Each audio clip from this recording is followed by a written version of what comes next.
everybody. Hope you're doing well today. So this is part 2 of our theory lesson, and so more interesting things ahead.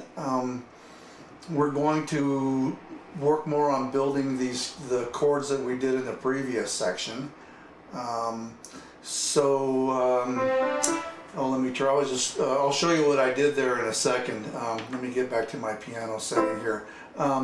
Okay, so we're going to talk about constructing chords. We learned before, I'm just going to do a quick review. We learned the major scale. Okay, C, D, E, F, G, A, B, C. Okay. And we learned also that instead of giving them letters, we could give them numbers. It's like a nickname. Okay, we can say 1, 2, 3, 4, 5, 6, 7, 8. Okay. A lot of guys, if you play in a band, they might not say, okay, play a C chord, now play an F and play a G. More than likely, they might say, play a 1 chord, here's a 4, here's a 5, here's a 2 minor, okay, 6 minor. So they're going to do that kind of thing when you play in a professional situation, and so it's good to understand that. So it basically means the same thing, okay? So maybe it just sounds better, you know, like, hey dude, give me a 2 minor or something. I don't know, but you will see that a lot. Okay, so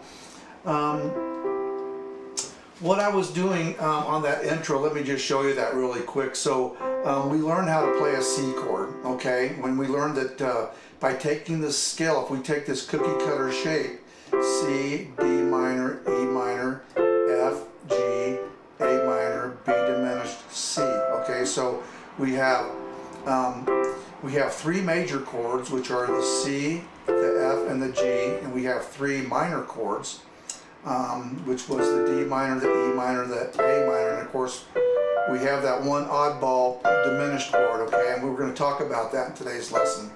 So the fun thing about this, if I play a C down here, see, we can harmonize the scale down here. It's the same thing. We're just playing an octave lower. So we can do what's called an arpeggio, or a broken chord. Okay. So if we just play them all together, that's a block chord. Okay. We can play a root down here. But if I play it broken or arpeggiate it, I can go like this. Okay, so that makes a really nice effect. You'll see guitar players when they finger pick, they're doing this. So what I did on that opening up, I just played an arpeggio with my left hand on a C, and then I played another one here. Now I go over. Okay, let me do that again.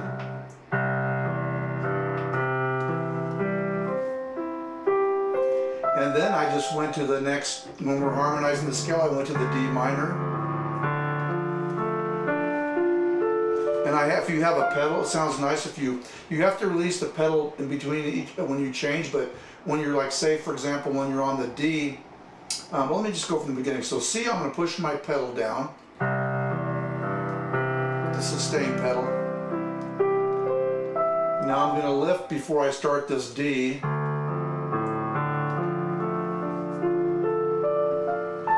Lift again, then press again on the E. Then lift, press again on the F. We're going to go to our G. A minor. B diminished. Back to C.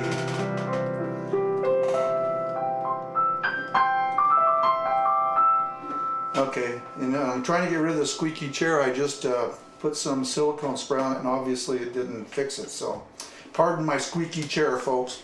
Okay, so anyways, that's a fun way to practice, and that will sound really impressive, and I'll show you a different way of playing that sounds even more impressive, but for the sake of simplicity, you can practice it that way, and all your friends will be really impressed, and they won't realize that it's really actually not that hard to do. Okay, so let's get on with the lesson, okay? So to construct chords, we started off with our C chord, And we learned that a chord, you know, aside from the key, the big picture is the key of the song, which is 1, 2, 3, 4, and 5. The 1, 4, and 5 are the three main chords in every song, and then you will have the relative minors. But within that, if you drill down deeper, the major scale also lets you build chords themselves within the scale. Or each, say if you're playing a C chord, for example, you're going to build the notes off of a C major scale. If I was playing say a G chord, maybe I didn't know how to make a particular G chord, I would build that off of a G major scale. And I'll go into that in a second, but we're going to stick with C for now.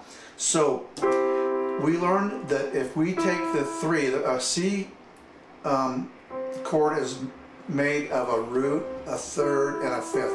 That's the recipe. You can think of this as a recipe, okay? That's your recipe to build a C chord, and the C is going to be on the root for now, okay? Or the first note will be the C or the lowest note, okay? We learned that if we flat the third, 1, 2, 3, that gives us a minor chord, okay? So what about, let's do some other notes. What if I wanted to play, well, let's do the diminished, okay? You know, this popped up and I didn't talk about it. So what about a C diminished? So to diminish something is to make it smaller. Like, you know, I wish I could diminish myself and lose some weight. Okay, so that was a bad analogy. So a diminished chord is to make smaller, okay? So if I take this C chord, if I flat the third, okay, that's the minor, but what if I shrink it down even more? This is the 5. What if I flat that 5? That's going to be a diminished. Hear that? It's actually called a half diminished, okay? And that's kind of, and it sounds kind of odd in that context, but a diminished chord can actually be pretty.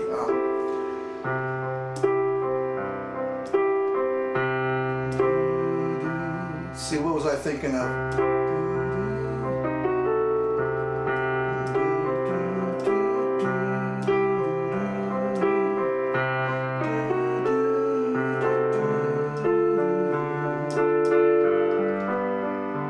So I'm doing broken chords.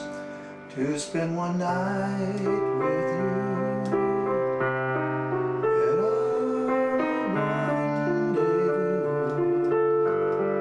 See that? So that kind of sounds a little bit different. Or how about make the world go away and get it off my shoulder. Say the things you used to say.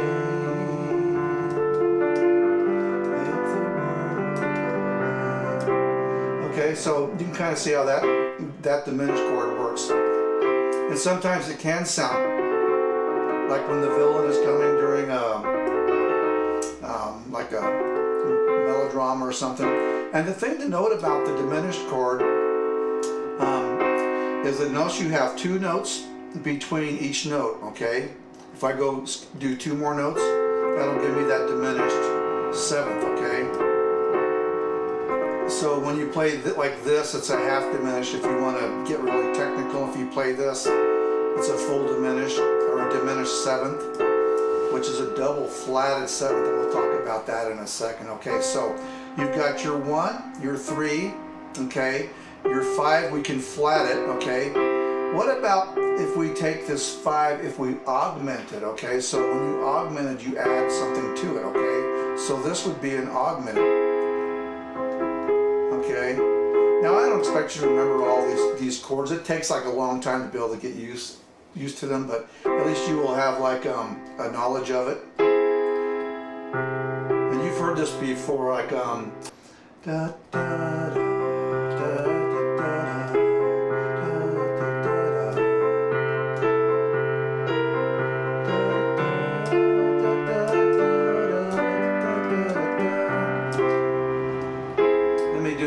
so here we go. I'm going to try that again. Da, da, da, da, da,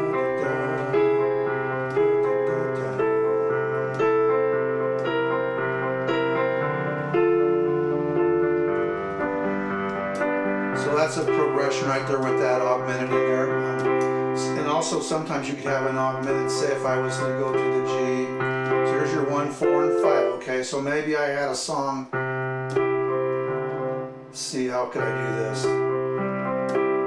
Maybe it goes to the 5 chord. Okay, 4, let's go to the 6 minor.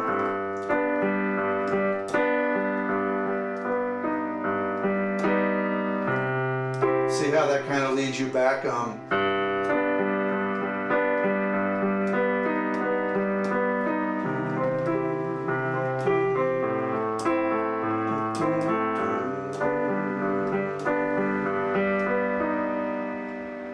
Okay, so that's the augment. So you've heard that like in lots of songs. So be aware of that. It's kind of fun to listen to songs and you'll go, oh, that's an augmented chord right there, or that's a diminished, or that's a minor. Okay, so let's continue on. The next note we can add is a fifth, or well, above the fifth is a sixth. Hear that? So that's telling us we're going to go 1, 2, 3, 4, 5, 6. So we're adding a sixth note to that C chord, okay? So that's a C6. You can play it like this. It has a cool sound.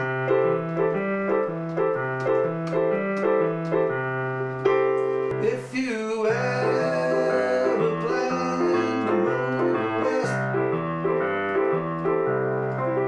Okay, so that's the sixth chord. Kind of a cool sounding.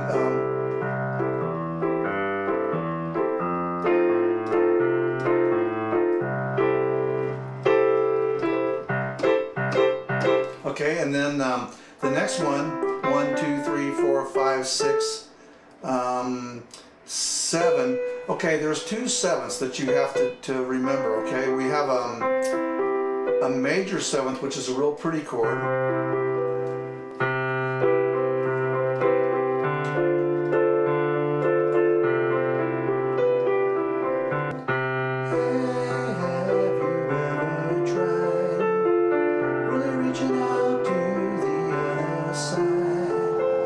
Okay, so there's lots of songs that have that the major seventh in there, of which I can't seem to think of any right now.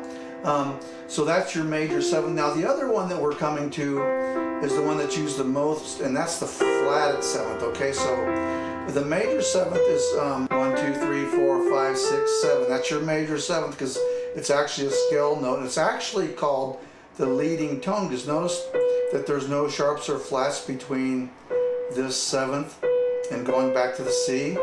It's called the leading tone because it leads you right back into the scale. Okay, now the flatted seventh you've heard more. This is the flatted seventh right there, okay? She was just 17. Okay, so that's the flatted seventh. Okay, and let's see, so that's pretty much it, I think. Let's see, so we have C, you have C minor. If you flat the fifth, you have half diminished, okay? Back to your C. If you augment the fifth, raise it. That's the augmented, C augmented, okay? The C6, we're gonna add the 6 to it, okay? The major seventh. And of course the flatted seventh. Okay. Okay, so you can see that that's how you can construct a lot of your chords. Now you could also do, how about a minor seventh? Okay, this was the C flat seventh. Okay, that's your C7. What about a minor seventh? If I flat this third, there's a C minor seventh. See, so this is where it's so exciting because the possibilities are endless. How about a minor major seventh? Okay, that sounds like a handful, right? Well, watch this. C major seventh. If I flat the third, sounds Mysterious, that's a minor major 7. Okay, so just keep that in mind. You know, all these chords are handy because then you can make up almost anything you want to do.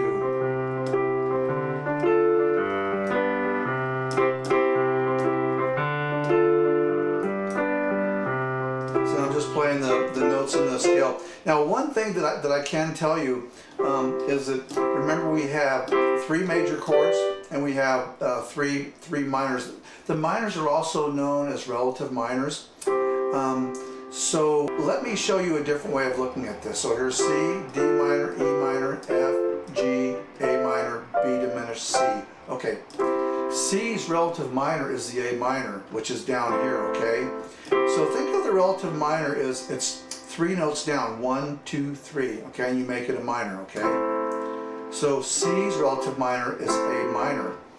If you go to F, its relative minor, 1, 2, 3, is D minor, okay?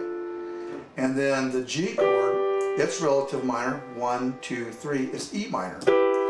So you can kind of think of them that way too, is that you have 3 main chords and then each of those 3 main chords has a relative minor, okay? That's more of how a professional musician kind of looks at it.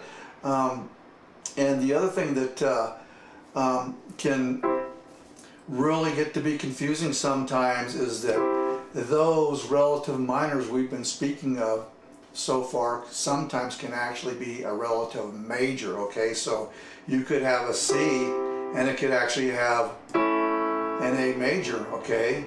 And it could even have a D major, okay? So remember that nothing is written in stone, but just something to be aware of. And that's confused me from times in the past, you know, like when you're just sitting in with a band and you're improvising. You know, sometimes, you know, you're thinking, okay, 1, 4, and 5, and you know you're going to have some relative minors in there, but you know, sometimes they can be a relative major. And that happened to me on that song Blue. I forget who the artist was that did Blue. I don't know if I can do it and see.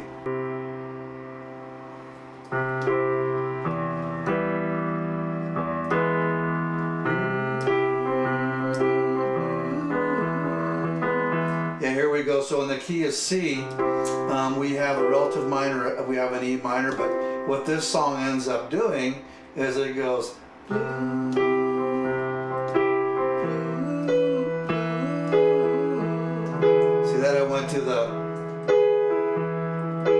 and then instead of going to an A minor, it went to an A major.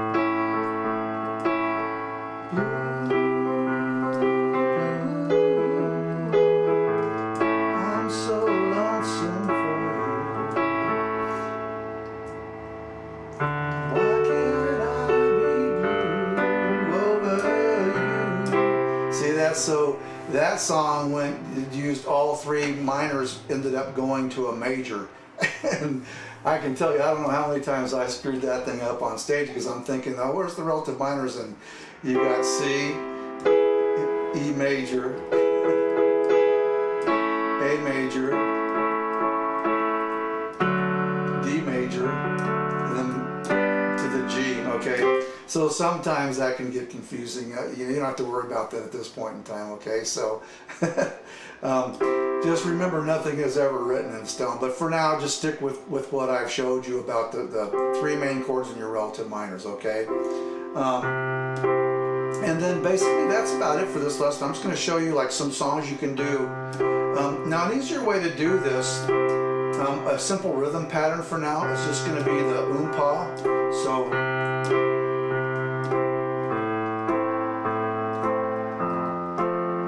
this is a really common 1950s progression. Used to play around with hearts, hastened at my call.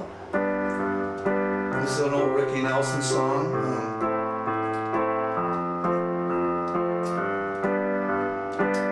When the nights have come and the land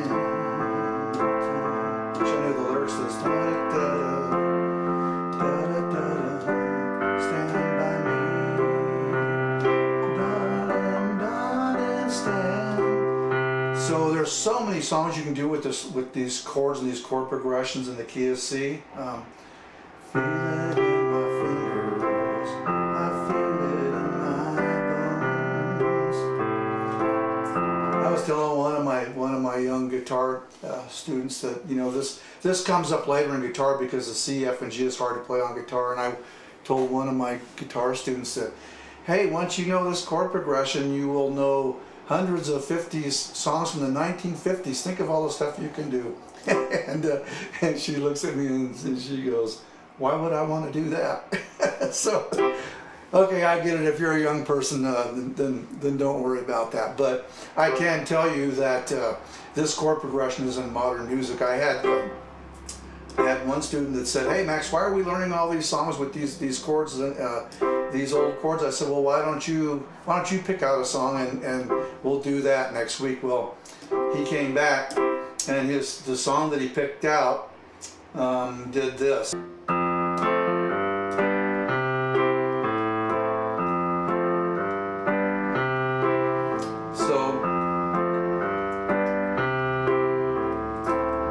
I forget what the name of the song was. So anyways, I looked at that and I thought, well, that's exactly the same chord progression. They're simply just starting on the F. So here's C. You have your A minor. Okay, so, you know, a lot of this stuff is just remixed and made to sound more modern, okay? So have fun with that, you know, get like an easy piano book and find stuff in the key of C and just practice along and see how many songs you can play using these chords. And then, you know, if you find some of the different chords, see if you can build, you know, before you go looking the chord up, see if you can construct the chords yourself. This is called chord spelling, okay? And then that way you can recreate your chords, and all you need to do, whatever chord you're playing with your right hand, just put the root note with your left hand. Okay? And you can try to see the pattern that develops here. Here you'll notice I'm looking to my left and then my right, and then look to your left and get this, you go down 2, and look to the left again, and back at your right hand, then up 1.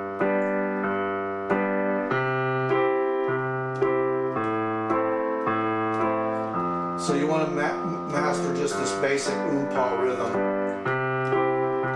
I'll show you other rhythms as we get going. And again, this left hand with the piano, this is pretty much what you need to be doing for band style, because if you're down here doing a bunch of stuff, if you're playing with a band and you have a bass player, the bass player is not going to be very happy if you're down here messing around with a bunch of notes. So you want to keep this pretty simple. Now, if I'm playing by myself, you know, I can have the liberty to do some stuff.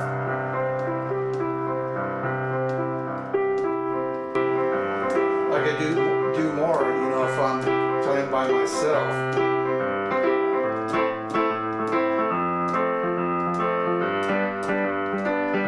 But for the most part, you want to keep that really simple, okay? So, anyways, folks, I'm going to wrap this up because it ended up being another long lesson. There's just so much to learn, so much to cover in so little time. But I hope that wasn't too fragmented of a lesson. I will always kind of bring this up during the lessons and reiterate what we've covered. So don't worry, you will get all this through osmosis, okay? So, anyways, I really appreciate your time and I hope you're having fun and learning lots of cool stuff. So anyways, have a wonderful day, and we will see you next time around. Bye-bye.